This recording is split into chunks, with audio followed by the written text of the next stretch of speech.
Alright, here we go. Now here's the s'more problem.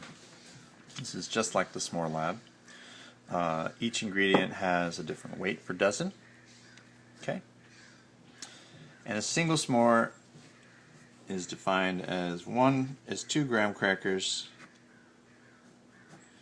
2 marshmallows, we determined then that tastes better, and then 1 piece of chocolate.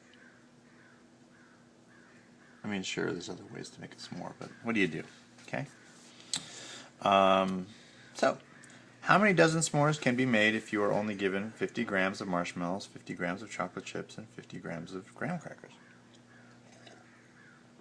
Well, we have to figure out how many of each ingredient we get with each weight, okay? Because they're not all going to weigh the same, and we see it right there. Okay, so the steps are we're going to find out how many of these graham crackers we have, how many marshmallows, how many chocolate chips, and then look at our recipe and see how many s'mores we can make. Okay. So here's the first one. We start out with grams of marshmallows. And I'm using a conversion factor here because most people think in terms of just dividing by 16. So here it is. So we're going from grams of marshmallow to dozen of marshmallow. Hey, you can set up a ratio to get here if you'd like. Here, watch, I'll show you. 50 gram of marshmallow over X dozen marshmallow, which reminds me, that's a dozen, is equal to grams of marshmallow over 1 dozen of marshmallow, and the weight of a dozen is 16. So you could set up a ratio and then just go this times this divided by that, which is this times this divided by that. See it? It's a conversion factor. Okay? So if you do that math, let's get rid of that. If you go this, alright, let's leave it. I could almost hear you protest. This times this divided by this gives you 3.125 dozen of marshmallows. But we're not done yet. We know that for each s'more requires 2 marshmallows. So we just divide this number by 2, and that means we can make 1.56 s'mores. Well, that would work if we had enough of the other ingredients. So let's see which ingredient runs out first. Let's see which one is the limiting reactant. Let's do the same thing with chocolate chips. Okay. If you wanted, you could set up a ratio. This over X equals this over a dozen, and then you could solve for it. And we'll see that it's 50 grams of chocolate chips. There's 20 grams per dozen, so that's a conversion factor. We're going to end up with 2.5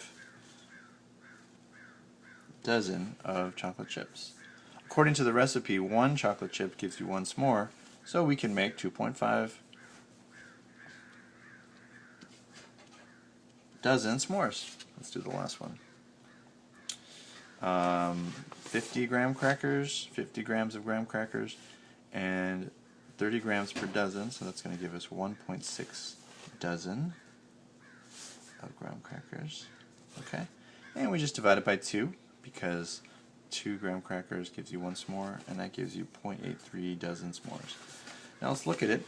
We can only make as many sandwiches as our least ingredient lets us, or as many s'mores as a limiting reactant lets us make. So what is the least amount of product we can make? This guy right here.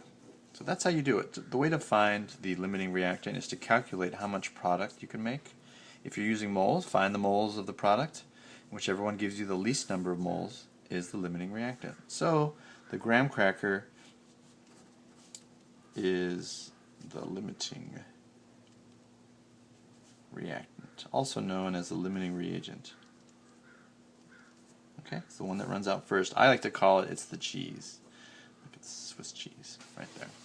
Okay, so this is how many s'mores, maximum s'mores we can make. And you could figure out how many exactly that is by multiplying it by a conversion factor from dozen to 12. And this dozen is like an analog to moles. We can deal in moles if it's convenient, or we can multiply it by Avogadro's number to find the number of particles. Not bad. You can do it. Good job, team. Have a great day.